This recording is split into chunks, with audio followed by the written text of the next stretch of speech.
Welcome to the Beginner Photography Podcast. Today, we are getting rid of the overwhelm when starting in photography. So let's get into it. Welcome to the Beginner Photography Podcast, a weekly podcast for those who believe that moments matter most and that a beautiful photo is more than just a sum of its settings. A show for those who want to do more with the gear they have to take better photos today. And now, your host, Raymond Hatfield. Hey everybody, welcome back to this week's episode of the podcast. I am your host, Raymond Hatfield. I'm a wedding photographer here in Indianapolis. And if you're new here, welcome.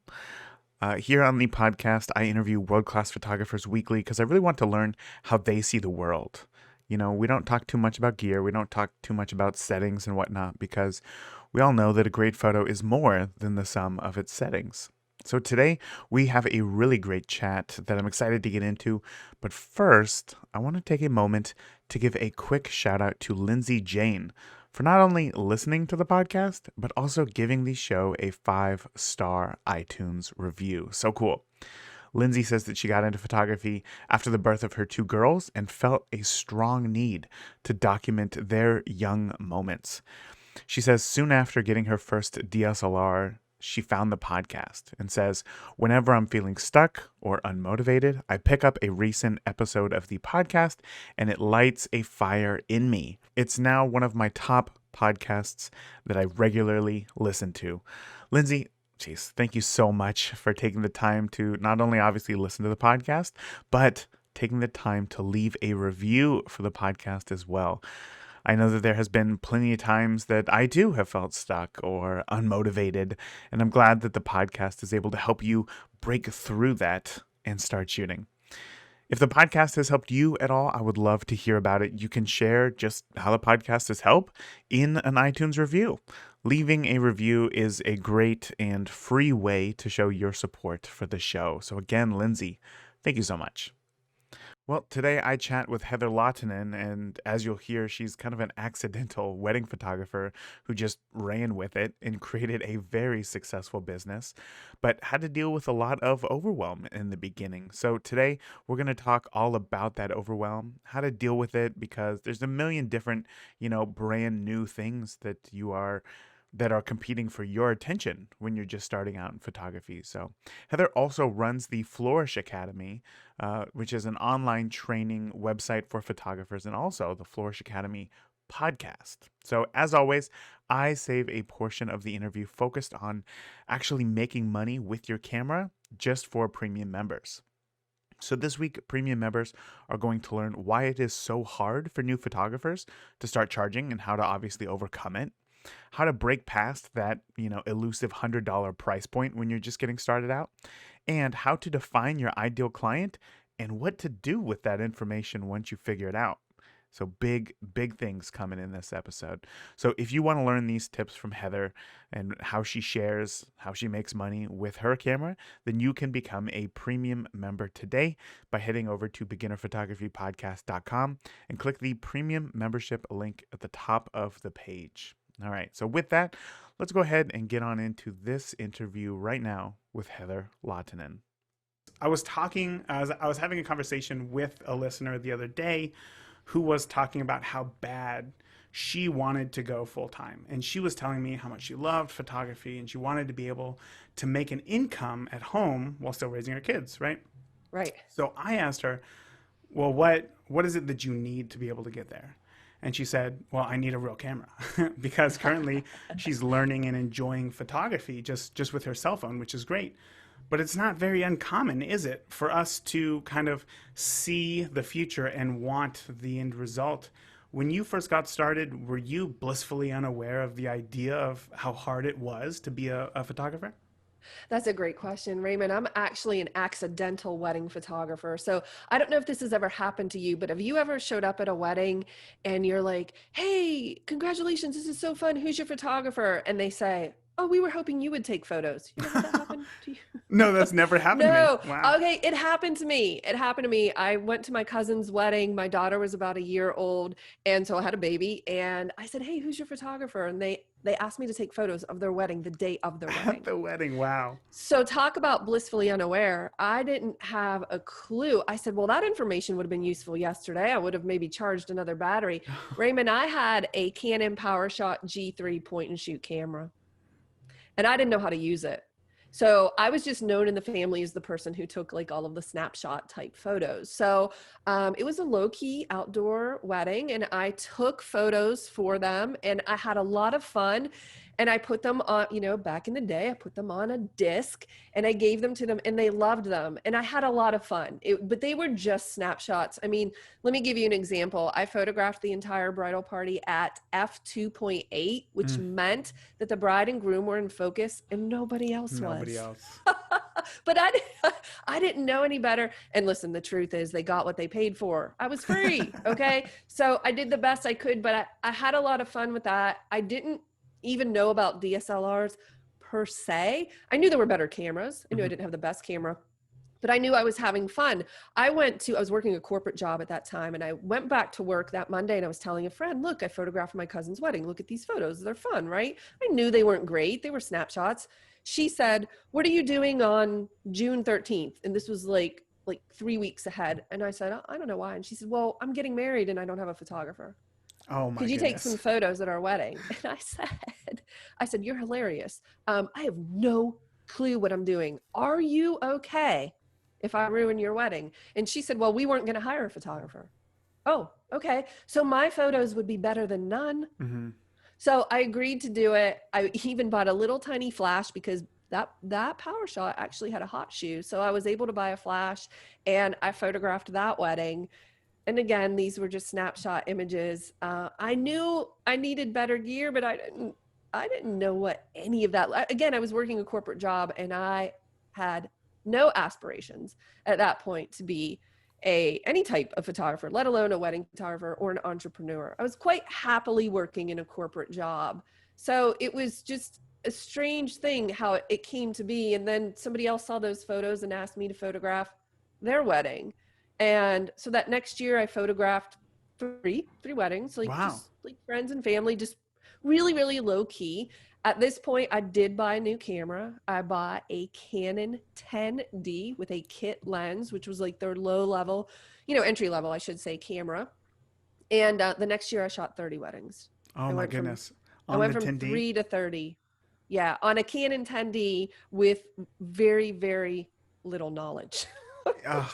So let's go ahead and go down that trail right now, which is you had some sort of experience. You had experience to a degree, right? To be kind of known as the family snapshot photographer, right? But that doesn't mean that you're qualified to, I'd say, be the pro that you would consider yourself today. So where did the education come from for you? Like, where did you learn the technicals of photography to start getting better? Yeah, that's a great question because this was 17 years ago. So it wasn't like there were courses on the internet. You would have to buy books or maybe go to a workshop. But for me, it was just trial by fire. I just practiced. I just shot like crazy. The best thing you can do is shoot as much as you can. Raymond, I knew the photos were terrible. I was not delusional, right? I knew that they didn't look good, but I also knew that in order to get better, I had to be willing to look bad.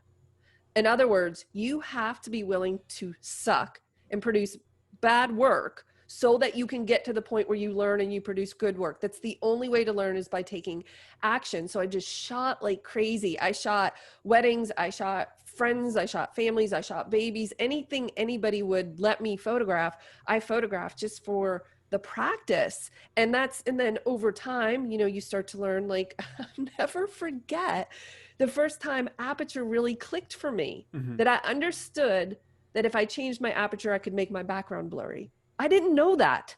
I didn't know how people got their backgrounds blurry. I didn't understand that it was their lens and their aperture. And because I had a kit lens, I actually wasn't able to reproduce that. When I learned it, I bought the Canon 50 1.2 lens, Oh, wow. You which just went was all the way. I did. I went all in. I did. And it was magic. I remember I put an aperture priority. I set it to 1.2, but again, I still wasn't quite sure what I was doing.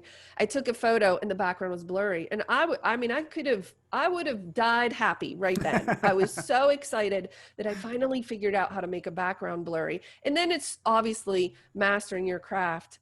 And the key is it just takes time, Hmm. and you have to just photograph, and you have to understand what you love and what you don't love. So I learned very quickly that I wasn't really cut out for families, but I loved weddings. So I put all of my effort into learning wedding photography. I took a few workshops that I found, like you had to physically, fly to a workshop to watch a well-known photographer shoot a wedding or learn from them. I did several of those and shot a lot of weddings, 30 a year for several years before I got to a point where I felt really confident in my work. That's an impressive growth. I don't think that many people are going to, discount that at all, because obviously, I mean, the journey that you had to go on there just to be able to get to where you are is it's something that I would say, I don't want to say that it's uncommon, because I feel like everybody kind of starts off in a way of like, oh, well, we have a family or a friend whose wedding I'm going to shoot, and then that's where it's going to go. But what was really interesting is that you took that newfound excitement, that newfound joy or passion, and then you really, really went in, like all in on it. Why do you think that photography was so uh, special to you? What do you think it was about photography that really made your heart sing, I guess, for lack of a better term? I don't know that it was even photography per se. I just love people. Hmm. I love connecting with people, and photography happens to be my vehicle to do that. And to be able to produce a photo that makes someone cry or brings that type of emotion, I found to be very, very rewarding, very affirming and fulfilling. Like my cousin's wedding, I gave them the snapshots. I printed a few out. Um, I even figured out how to do some in black and white with the flowers in color. I don't want to Hey. brag. Yeah, but I figured it out. And they were overcome with gratitude for those photos.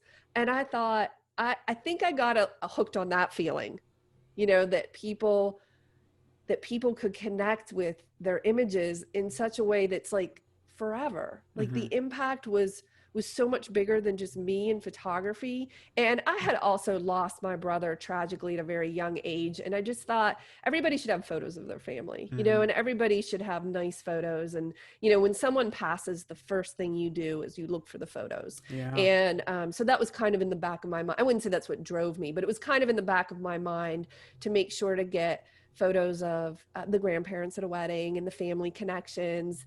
And and they loved that, and it didn't matter that they were not technically perfect. They didn't actually care, and I think to this day they don't even notice. My cousin in particular, I actually interviewed her recently on one of my episodes, and I was like, hey, how are you feeling about those wedding photos now that it's been 17 years? I said, it's okay. That was vintage Heather. It's okay. I get it. And she said, Heather, we love our photos and we're so grateful. And I thought, wow, that was on a point and shoot camera. And so it wasn't the camera, and it wasn't the quality of the photos. Those things are important down the Yeah. road for sure. I don't want to say that they're not, but what was more important to me was the connection with people. And I often look back at that scenario and I think, what if I would have said no? Like, what if they would have said, can you take photos at our wedding the day of? And I said, oh no, I'm not ready. Hmm. Where would I be? Still in corporate? Oh, I mean, I shudder to think. I just wonder if there are people out there that are saying no to opportunities because they're not ready for them, but it's exactly what they need to do in order to get ready. Yeah. Yeah. Because who determines whether or not they're actually ready for that opportunity? It's themselves. It's themselves. And that's kind of one of the things that I really want to talk about today, which is just that, I mean, as you mentioned, there is there's a lot of overwhelm that you can face when just getting started in photography. Specifically, I mean, obviously we know that there's the learning aspect. We have to learn how to use these cameras. And then you're going to get to a point to where your gear's holding you back. So then you need to get overwhelmed by the amount of gear, that there is and all the possibilities there. Do you think that it's even possible to not be overwhelmed in photography at some point? Wow. Very good question, because I think a lot of photographers are overwhelmed. And I have a slightly different approach to this. I believe overwhelm is a choice. You are choosing to be overwhelmed so that it gives you an excuse or an out for not pursuing it. Oh. Because if it were easy, then you wouldn't have an excuse and you'd have to do it. I like to flip everything on the opposite. So when people say it's overwhelming, it's confusing, business is hard, I say, well, what if it were easy? And what if we just had to do one thing? What could we do today or this week in order to move forward with our photography? Instead of looking at this huge picture, of course it's going to be overwhelming, but it's overwhelming because it's unknown. And there are people out there that actually know, people like yourself, that provide these resources that actually know how to make this work and provide roadmaps. So you don't have to feel overwhelmed because you have Raymond. You can just go find I went through your episode with your roadmap and I thought, that's brilliant. Every photographer should have access to your approach on that roadmap because you just laid it out for them. And actually that was like a mini course in photography. That episode was really good.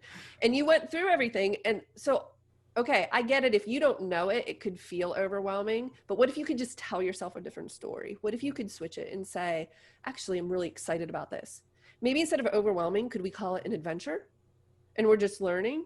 And yeah, it's a bunch of things I've never done before, but I'm excited to learn and I believe in myself and I know that I can figure it out. So just the language we choose is super important here. I actually, side note, when I was mentoring photographers for years, I got a certification to become a life breakthrough life coach because I noticed that people were holding themselves back in all kinds of strange ways from pursuing their passion for photography or business. And I wanted to figure out how I could help them.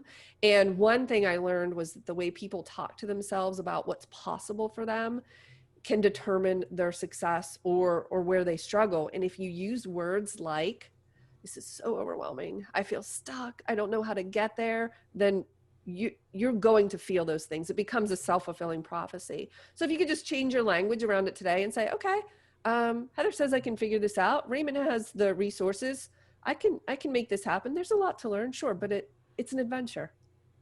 Oh my goodness. I think a lot of people right now are just going to turn off this episode because they got everything that they could possibly get out of this. But they have a lot of work to do after that in reframing just how they see this adventure, like you said, that is photography. So thank you so much for sharing that. That really is a unique perspective that can really help out others. But let's be a little bit more practical here and talk about, let's go back to your experience and maybe not when you first started weddings, but I want to know about the time when you first decided to yourself, you know what, I'm going to take photography seriously to the point to where one day I'm going to leave my job. What was that like for you? Okay, so I had, my daughter was a year. I was working a corporate job in engineering. I liked my job. I was doing well, I was climbing the corporate ladder, and I really didn't have any reason to leave, but I did love photography. And when I went from 3 weddings to 30 weddings, something had to give. Yeah. Right? Either I was going to sort of slow down with photography and refocus on my corporate job, or I was going to leave corporate and do photography. And I got to tell you, there was a moment, and it was very brief, where I thought, I'm just going to back off on photography and just, corporate is safe. Mm-hmm. And I know where I'm headed. And that didn't last very long because I'm actually very adventurous and I'm an overachiever. So I was like, no, I'm going to go for it. I can be home with her. I can have a more flexible schedule. So I said to my husband, I said, hey, looky here. I said, what if I left my corporate job to pursue photography? And now listen, we might be poor for a little bit because I was making good money, but that's okay because I'll figure it out. Would you be okay with that? My husband is incredibly supportive. He said, of course, whatever you need to do. So I left thinking, okay, I'm leaving this salary behind. What am I going to do? This is very scary. This is very unknown. we didn't have the interwebs like we do now. How am I going to learn this? And I just started shooting. I just shoot, ask for money, allow people to pay you. And listen, if somebody says to you, like maybe you're photographing for your friends or your family, and they say, can I pay you for this? And you say no, you're an idiot. Let people give you money. So I started just like letting people give me money. And before I knew it, had enough money to buy nicer gear. My first big purchase was the 70 to 200 Canon lens. I was so proud of that lens. And then I started making money and a little bit more. And I went to 30 weddings and I raised my prices a little bit. And before long, I had like blown my corporate salary out of the water. Wow. And that's because there's one thing I didn't take into account. There's one thing I didn't realize was that by leaving that job, I opened up space. You have to let go to let in. And when I left that job, I opened up this space where I could spend some time learning photography and, learning how to edit. I used Capture One before Lightroom was announced, and I'll never forget it. Lightroom was announced in 2006. It was life-changing. Prior to that, Capture One, I was learning Photoshop, learning all of these things about business, had no clue. And trust me, if I can do it, anybody could do it. I didn't have any experience with this at all. I was just learning as I went. I just didn't see any downside to trying. So I just did, even if I made mistakes, I thought, well, what's the worst that can happen? Or just learn again, or I edit again and whatever. And I just kept pressing forward. And then I got really serious. Like, no, I like this. I like the challenge. I'm going to grow this business and I'm just going to knock it out of the park. And I set my sights really high in terms of, I want to be this high-end wedding photographer in my area. I want to be known for this. I'm just going to make it happen. And I did it in a very short period of time. And I think the key is, actually, you know what? It goes back to something you said. You said this, it was episode 214 on your photography roadmap. You were, I'm paraphrasing, but you said like, you have to have a destination in mind. Like, where would you like to go? You can't just say, I'm going to, jump on the interstate because I'm going to go on vacation and I'm just going to drive till I get somewhere. You have to put a pin on the map. You have to set a destination and ask yourself, like, what is it specifically you would like to achieve? Maybe you are a hobbyist who just doesn't want to pay for their own gear. Mm-hmm. Wouldn't that be amazing? If you wanted a 70 to 200 or a new camera body or looking at these mirrorless and you're like, oh, I want to try that out, but I don't want to pay for it. How can you get someone else to pay for it? I can help you with that. And by the way, you can do it legally. You can legally have what the IRS designates as a hobby business. Please seek advice from an attorney or an accountant. I am not one. That's my disclaimer. But you can do that. But the point is, you have to decide what your goal is. What are you aiming for? And so I was aiming for a full-time, legitimate photography business. And I just wasn't going to rest until I figured it out. And I wanted to figure it out like everyone else, quickly, yeah. Because I didn't want to make mistakes. I wanted to make money, but I also wasn't afraid to trip up. I wasn't afraid to make mistakes. So I just kept plowing forward and I made things happen pretty quickly. So there's that fly again. It's coming back. It's trying to move the blinds. So I'm sure that there's somebody listening right now who's thinking to themselves like, all right, Heather, like this sounds cool, but I have a 4-year degree and who am I to claim to set my sights on being a high-end wedding photographer? I haven't even gone to school for any of this. What would you say to them? Who am I? So that sounds a lot like imposter syndrome to me, right? And the symptoms of imposter syndrome are just what you said, the who am I, or what are people going to think? Or maybe you have a lack of confidence or you just feel inadequate because you're comparing yourself to everyone else and you have this fear of like, I don't know what I'm doing. What am I going to do? Okay. I just want you to, whatever you're thinking in those regards, ask yourself, is this thought serving me? Does it make me feel good? Does it feel good to think to yourself, who am I? No, it doesn't feel good, which means it's not the truth, because the truth will make you feel good and a lie will make you feel badly. So who are you not to do it? Why couldn't you do it? I mean, the definition of imposter syndrome is people who have this internalized fear of being outed as a fraud. So that's the definition. So my question to those people is, are you really trying to steal money from people? Because the definition of fraud is to, deceive someone into paying you for something you don't know how to do. I mean, are you truly stealing from people? No, of course, you're not a fraud. And you're not, listen, the only time you have to worry about imposter syndrome is if you're a neurosurgeon. Okay. If you're a neurosurgeon and you're going into surgery and you haven't studied yet, you have some issues. Yeah. Guys, relax. We're talking about photography here, not curing cancer.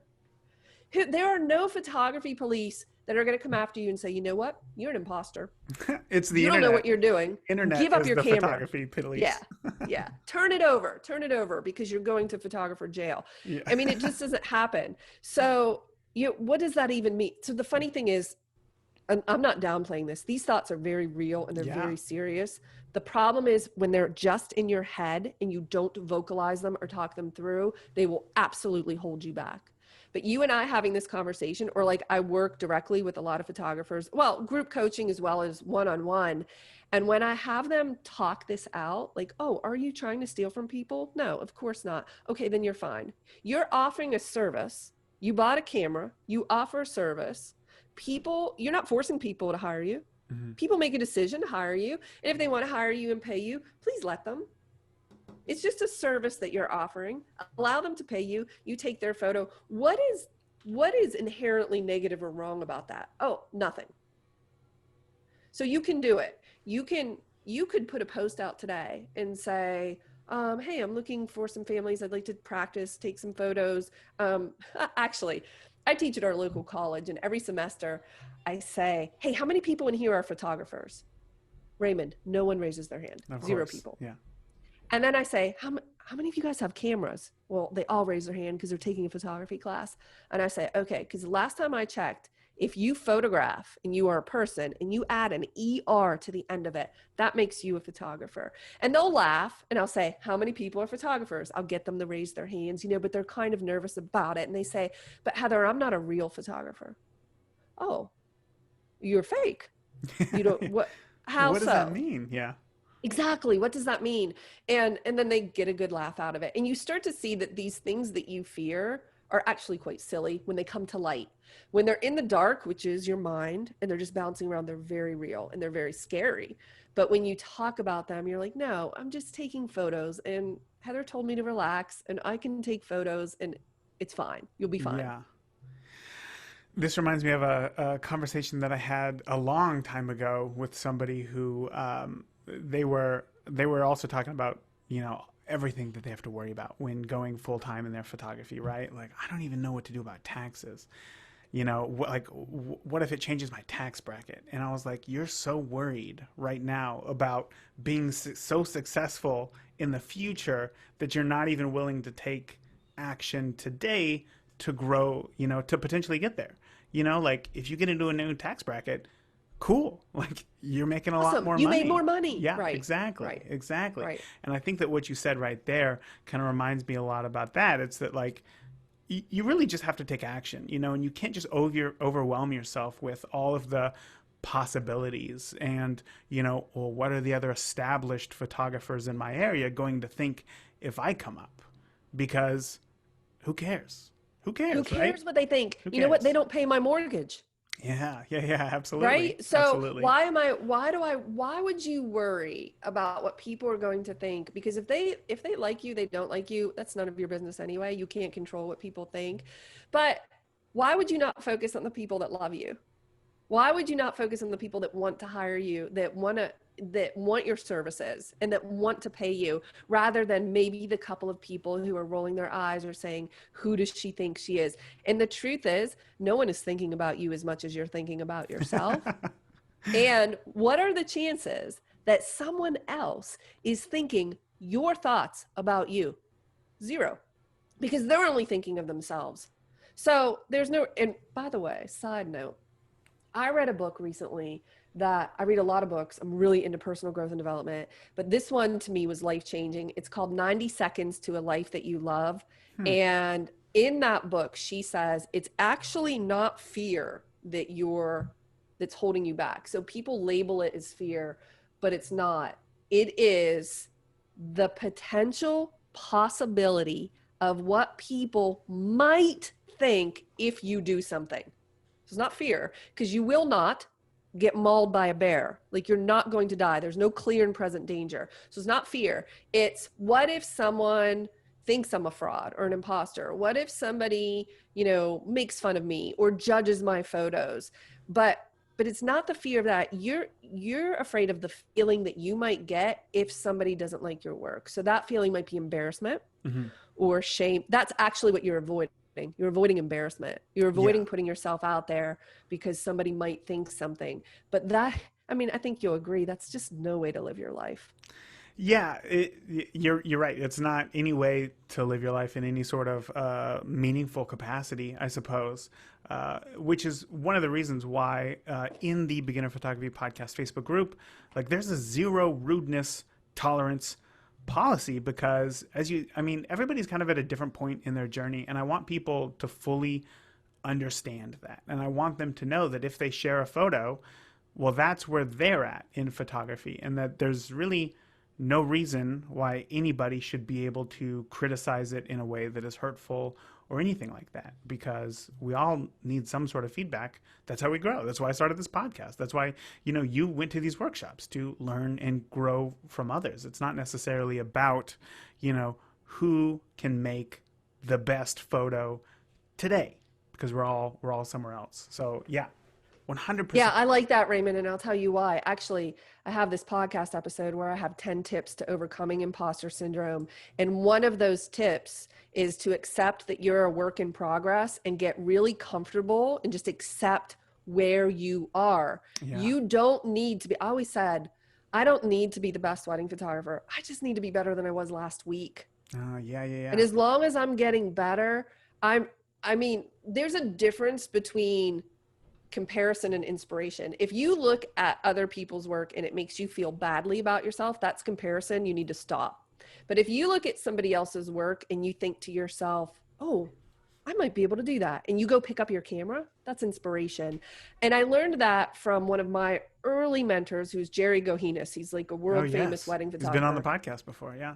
Really? Oh yeah. He's fantastic. Yeah. Oh my gosh. So I met him at a workshop I took in the early 2000s, and Raymond, as luck would have it, I happened to sit next to him at dinner that night, and he's so full of wisdom. Yeah. And that's one of the things I learned from him was, you don't have to be better than you were, or you don't have to be the best. You just have to be better than you were last week, And he was such an inspiration to me. When I would look at his work, I would literally go grab my camera and a couple, and I would say, I want to try this. And I would, try it with my own sort of spin on it, because he was so inspiring to me. But if you look at another photographer and it makes you feel poorly about yourself, then obviously you need to stop doing that. Look at it for inspiration and where you would like to go. But I love that you've created this space for people. I think you and I are very much on the same wavelength with this, because at the Flourish Academy, we don't tolerate condescending talk or negativity. Wherever you're at, I don't care if you're taking photos with your iPhone. I respect where you're at in your journey, and I also respect wherever you want to go in your journey. Because again, everybody has a different goal, right? Maybe I just want to make some money to buy gear. Maybe I want to be the best in the world. I don't know. But we support all different levels, because much like you, we believe there's room for everyone. Absolutely. It all comes down to everybody just has a different eye. I could spend my whole life watching every Jerry Gionis training, try to shoot everything just like him, and I will never. Yeah, and yet, your photos are uniquely you. I don't look at your photos and think like, oh, there's a Jerry photo right there. Right. These are your photos, and it's just because we all have different experiences. So it's just very cool to hear that from somebody else as well and kind of validate that. Right. One thing I kind of want to ask here is that, I can think of more photographers than I could probably count who are talented, who are honestly, just really, really talented photographers, but they feel stuck, right? They feel stuck at this imaginary $100 price point for, a photo session or something. And they're worried that if they increase their prices, they're going to lose clients, or they're worried of, once again, who am I to charge more, but obviously they're struggling. because they're only charging $100. So Right. what would you suggest they need to do to break past that $100 price point? You're listening to the free version of the Beginner Photography Podcast, where each week you learn how world-class photographers see and capture the world around them. If you want to hear the extended interview with their best business tips to learn how to make money with your camera, then become a premium member today by heading over to beginnerphotographypodcast.com and click the premium membership button to join now.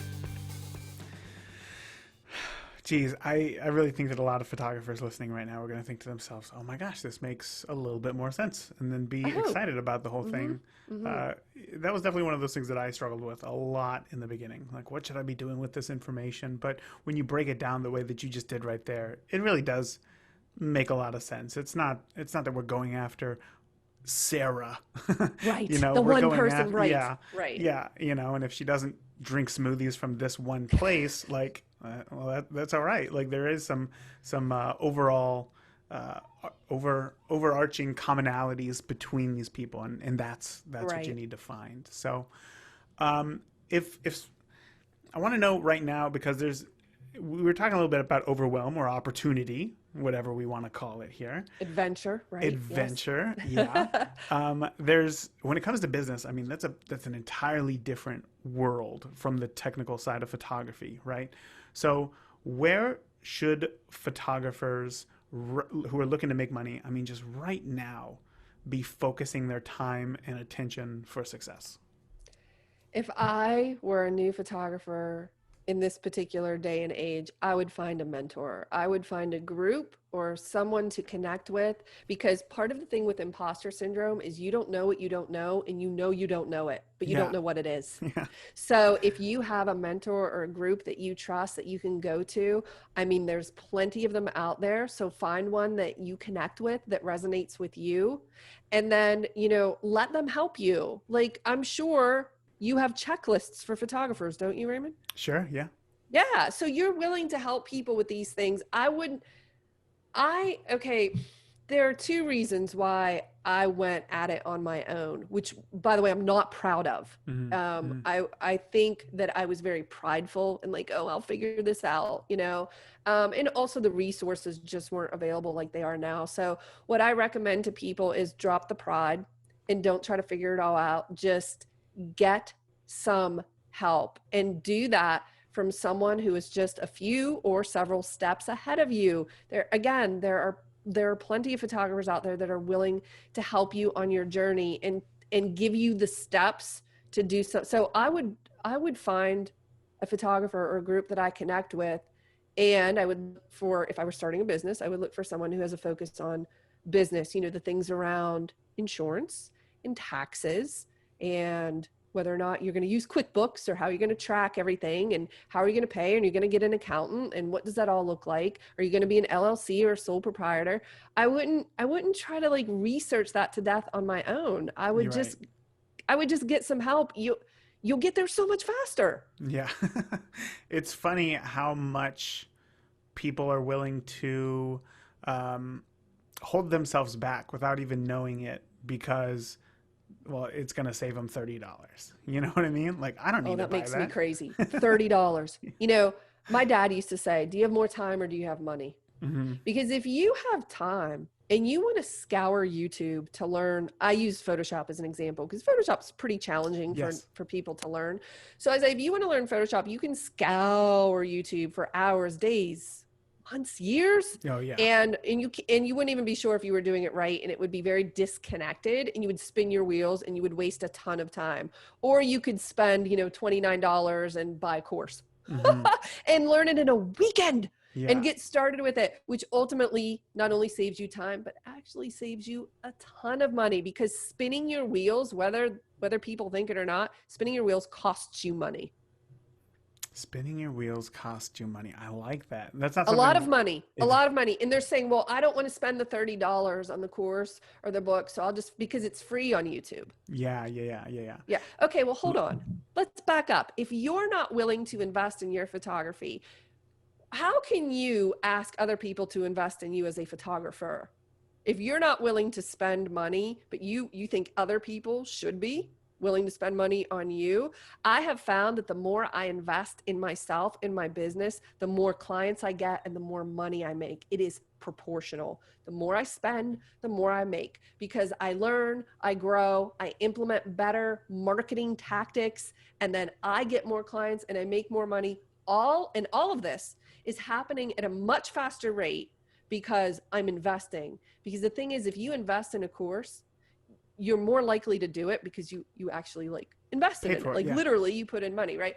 You're not invested in YouTube. So what's your incentive to learn except that you kind of want to learn it? I mean, there's nothing to push you, but if you're paying for it, it pushes you a little bit more. Yeah, yeah. And I'm sure that you get this as well. It's that, like, you know, I've offered several courses that I've created myself. One is called Auto to Amazing, which is to help you get out of auto and start taking, you know, better pictures.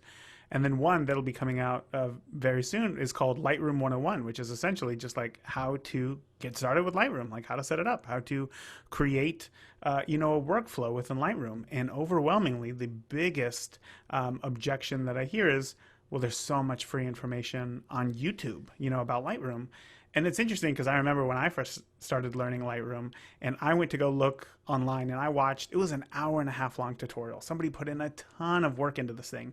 And I was like, okay, I'm ready to go. Let's get started. And I opened up Lightroom and I had a totally brand new version that everything that I had just watched was from an old version and was completely different.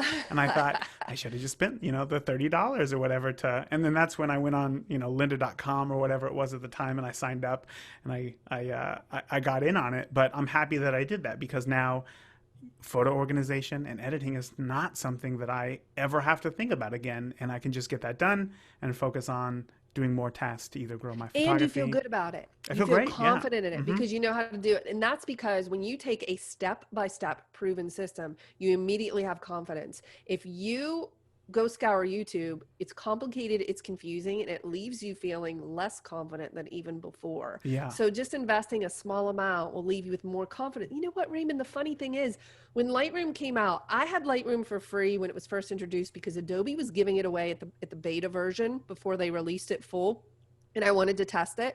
Well, Lightroom was a new product. There were exactly 0 tutorials. Zero. Zero. So we had to figure it out on our own. This was 2006. I started using it. I just fumbled my way through it. I didn't know if I was using it right, but I did. And within 6 months, I started teaching it. I was actually teaching it physically out of my home. Wow. And photographers were coming from my area to learn this new software, this Lightroom. And they're like, well, how did you learn it? And I'm like, yeah, I just messed around until I figured it out. But that takes time and it's frustrating and it's confusing. And I wouldn't recommend it because you don't have to. It's not new anymore. Right. Yeah, it's not new anymore. I like that. Not new. We've been spending a lot of time today talking about imposter syndrome, talking about, you know, this overwhelm that we feel and kind of how to get over it, essentially, right? And build something that we're proud of and start shooting and taking better pictures. But I want to know, have you ever had a failure that actually set you up for better success as a photographer? Failure. Oh my gosh. I had something happen pretty early on in my career that's super embarrassing, Raymond. I don't know that I've ever in 17 years talked about this publicly. Oh my gosh. I double booked a wedding. Oh no. When did you find out? Tell me that it wasn't the day of. No, gosh. I caught it 6 months prior. Oh. So it was in time to fix, somewhat remedy the situation.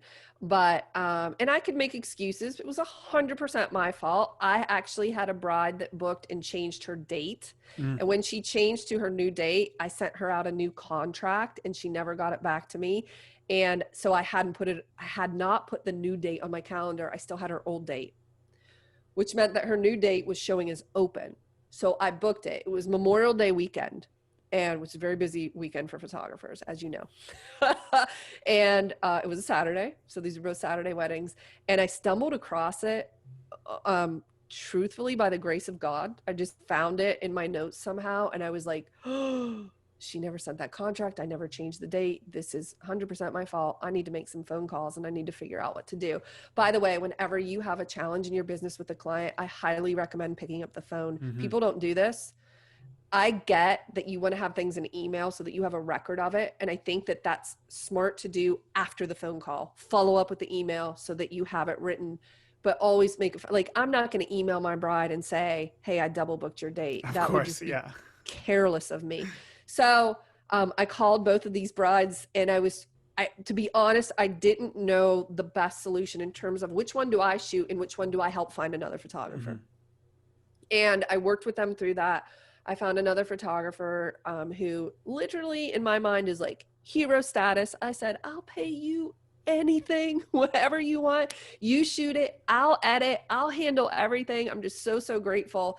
And my bride was just very gracious. I mean, I could not have been more lucky in terms of that, but that was a faux pas that was like, and I'm pretty tight with my organization. And I thought, whoa, I better do something, because if that happened to me, for sure that can happen to anyone. And that's when I used, back in the day, I was using Tave for studio management. So once I implemented that and just got my systems a little bit, a lot of it was on paper before that. So I got it off of paper and a little more organized digitally than things like that now. Well, and the thing is, I'm glad that happened so early in my career. Yeah. Because guess what? It never happened again. Right. That's a big thing I hear from photographers who it's like, some sort of studio management software. It's so expensive, like I don't even know how I'm, going to continue to get bookings, and I'm expected to pay $40, $50 a month for something like this. But right there, like there's your proof right there. If you would have not showed up to that wedding and been sued for, say, $2,000, even just $1,000. I mean, that's like more than 2 years worth of studio management fees. So just get it done. Just get it done. Get it done. Don't be a Heather. That's my advice. Don't be a Heather. If you need studio management, get yourself something to help you. They're so robust these days, and it makes your life so much easier. You don't have to remember to send contracts or payment information. It's all just taken care of for you, and things are so organized. I see a lot of photographers that get busy really quickly. That's when things slip through the cracks, and you just don't want that to happen. Yeah, especially, and I'll share this and then we'll get moving on, is like right now, as I was telling you earlier, so many, not only 2020 brides, but 2021 brides are trying to book their wedding date for next year right now, that there's just like this huge number of inquiries that are coming in as opposed to the rest of the year if I didn't have something set up to keep me organized. In fact, just the other day, I got an inquiry. I have 2 inquiries right now for the exact same wedding date, and if I didn't pay attention to that, and if the software didn't tell me, then I would just like, okay, yeah, I'm free. I'd look at the calendar. Yeah, I'm free to the first one. And then because they hadn't booked yet, I would tell the other one, yeah, I'm free. And then they would both book, and then it would be terrible. Yeah, then it would be terrible. And 5 minutes after they paid the deposit, then I have to say, hey, bad news. And that's never a good thing. Just don't want to deliver that news. You just don't. No. Yeah. So as far as I know that we are going super long here on how long we've been together, and I cannot believe how gracious you are with your time, and I have to say thank you so much for that. Thank you. But I have one more question for you before we go, and that is, earlier when I was telling you about the listener, the photographer, the mom who's right now currently still shooting with her phone, but is so motivated to move forward, right? What advice would you give her on getting started on a path in photography to help her succeed? Wow, where to even begin with something like that? So I'm going to assume, is it like families or children she likes to photograph? It's mostly families, yeah. Yeah. So I think if she's ready and or interested, it's probably time to purchase a camera, and at this point, this is a side note, I'm the director of education for our local camera store. It's called YM Camera, and they're amazing. And we just did a live video last week, and I asked Robbie, who works there, one of the owners, and I said, when somebody comes in and they're asking for a camera, what are your feelings right now on DSLR versus mirrorless? And he said, I just don't see any downside to mirrorless. So if somebody is brand new and starting, I would recommend them a mirrorless kit. I would recommend either Nikon, Canon, or Sony have incredible mirrorless kits right now at, affordable is different for everyone, but at least at prices that that aren't, you know, over the top. So I would start looking at a camera. And here's the thing, if you don't know or you can't afford it, could you rent?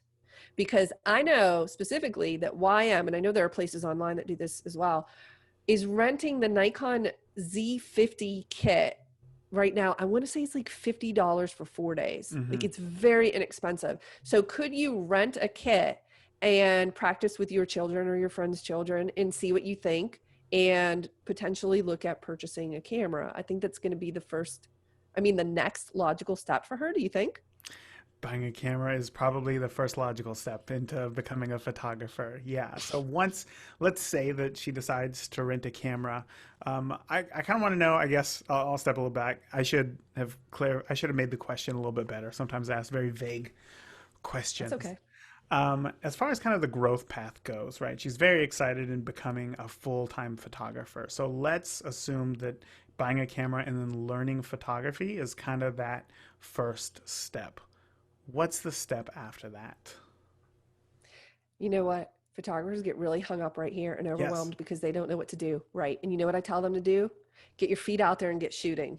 You need to photograph. I don't care if people are paying you or you're doing it for free. I think there's a time for each. And if you need to get out there and build your portfolio by photographing your family or your friends' kids for free, then get out there and do it, because the only way you are going to learn and grow is by taking photos. You are a photographer. Get out there and take photos. You have to do that so that you can improve and get better, and also so that you have something to show people so that they can see what you're doing. And the truth is, I don't think that you need a bigger following. I think you need one client. I think that if I were to break this down, and you know, one of my approaches with the Flourish Academy is like, I want to reduce overwhelm. I feel like you're like this too. Like you want to take the intimidation factor out of it, right? So why couldn't you start by just taking some photos and literally creating a Facebook post? Take some photos of your neighbor's kid. That camera comes in the mail. You take photos of your neighbor's kids and you post a photo on Facebook and you say, hey, does anyone need family photos for their Christmas cards? I just want you to get one client. If you can get somebody to pay you, that's fantastic. Bonus points. But if not, and you do it for free, that's okay too. I did a couple of weddings for free before I was paid, and that's fine. You know, some people take that a little bit far and they continue to do it for free for too long. You know, I mean, but that's another discussion around money. But if you get one client, take one photo, post it, and just ask people and repeatedly post it and share it with everyone, you just need one. If you can get one or even a handful of clients, that will produce more clients, because word of mouth marketing is everything and people will talk. There is a book by Bob Bodine and it's called The Power of Who. And the subtitle is Why You Already Know Everyone You Need to Know. I loved that book. So I think he would agree with me. I don't know, Bob, but I think he would agree with me. You don't need more followers. You already know everyone you need to know. You just need to photograph because they know people. You know, the whole 6 degrees of separation thing. Like the fact that you interviewed Jerry, like, is amazing to me. That I'm talking to you, you talked to Jerry, is like, he's like my idol. Like, he's just amazing, you know? So everybody knows somebody and there's a connection somewhere. Just like me photographing for the March of Dimes, Walk of Babies. There weren't brides there, but people know people getting married, and that's how you get more. So I think people focus on like, oh, I need to post a photo, I need to get more likes or more people sharing it. I think you just need to get one client. I think you need to produce an amazing experience. I don't even care what your photos look like. Honestly, mine were terrible. It's just the experience and that you're trying and that you have belief and conviction and passion and you're going to, which it sounds like this person does, like they're going to make it happen. Then listen, people are looking, they are hungry for someone or something to believe in. If I left you with one thing today, just believe in yourself, because nobody wants to hire an insecure photographer. Just believe in yourself. It was about, I mean, Raymond, it makes no sense. How could I go from 3 weddings to 30 when my photos were terrible? I'm not trying to be like humble. I could show you, they were awful. And I honestly couldn't understand why people kept booking me. And I thought maybe it's because I'm cheap. You know, maybe they just, no, that wasn't it. It was conviction. And conviction is what sells clients on you, because every person you meet is a part of an audience that's observing you, evaluating you, and hoping to believe in you.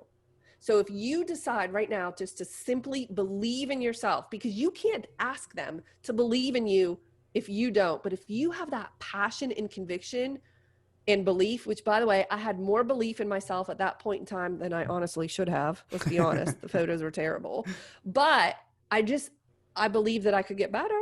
I believe that I could learn. If you just believe that, people will be attracted to it and people will want to be around you. I think I did so well because I believed in myself and I had conviction and passion. And I think people, it's just magnetic. I think it's contagious. People believed it because I believed it. But I was very forthright about my my lack of ability with my brides early on. I told them I'm not the best. I'm just learning, but I would love to shoot your wedding, and I know that I can do my best. And they liked being around me, so they told more people. Word of mouth marketing was how I built my business. I didn't have social media, and I'm actually proud of that, and I'm glad I didn't. I think it makes it easier and more complicated at the same time. That right there is a whole nother episode, Right. all about social media. But there was that tough love, Heather, that I was looking for this Right. whole time, man. Just get out and go shoot. Just shoot. That's right. That's right. Well, Heather, I really can't think of a better way to end this interview than that right there. I truly appreciate your time and everything that you have shared today. But before I let you go, can you please let the listeners know where they can find out more about you online? Oh, I would love that. So you can find me at flourish.academy. So listen, there's no .com there because it's the future. Okay. I didn't need a .com. Okay. It wasn't available. All right. Whatever. Flourish.academy. You can go there. But specifically, if I had one request, I would really love for everyone to listen to my podcast, episode number 73 on imposter syndrome. So the whole episode is on imposter syndrome and how to overcome it. And I actually recorded that as an interview with our mutual friend, Nicole Begley. Nicole, yeah. So she interviewed me for that, and I gave 10 tips for overcoming imposter syndrome. That's episode 73. Also, I have a quick free win for your audience. If they go to flourish.academy/pricing, I have a free pricing 101 course, which is just a quick video that they can watch. So if they're like, but Heather, I really don't know where to start. I just got my camera and I'm not sure what to do. This video is absolutely for them, because what I encourage them to do is just get out there and shoot. And you don't have to have everything perfectly figured out. I think that people want to know, like with pricing, for instance, they'll say, what's the right way to price, or how should I price? But that assumes that there's a correct way. And with everything in photography and in life, Raymond, I don't believe that there's a right or wrong decision. There are just different choices that lead to different consequences. So you pick one, maybe it doesn't work, maybe you pivot, I don't know. But I think photographers hold themselves back with this fear of doing it wrong.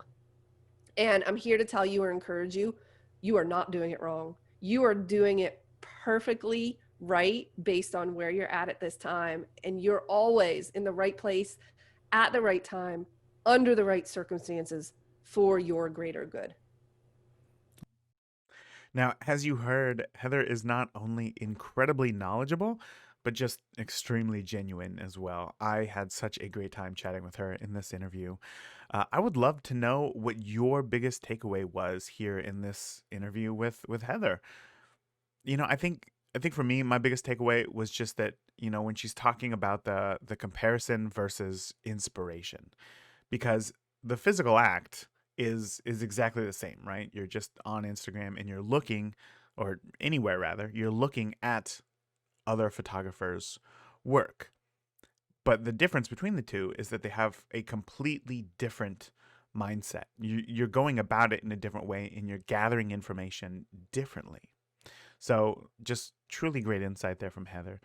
So again, if you like this interview with Heather, check out her Flourish Academy podcast, which you can actually find right here or wherever you are listening to podcasts right now. So that is it for this week. Until next week, I want you to make do. I want you to make more. I want you to do more. And I want you to make do with the gear that you got, because it's better than you think. Talk to you soon. Thank you for listening to the Beginner Photography Podcast. If you enjoy the show, consider leaving a review in iTunes. Keep shooting, and we'll see you next week.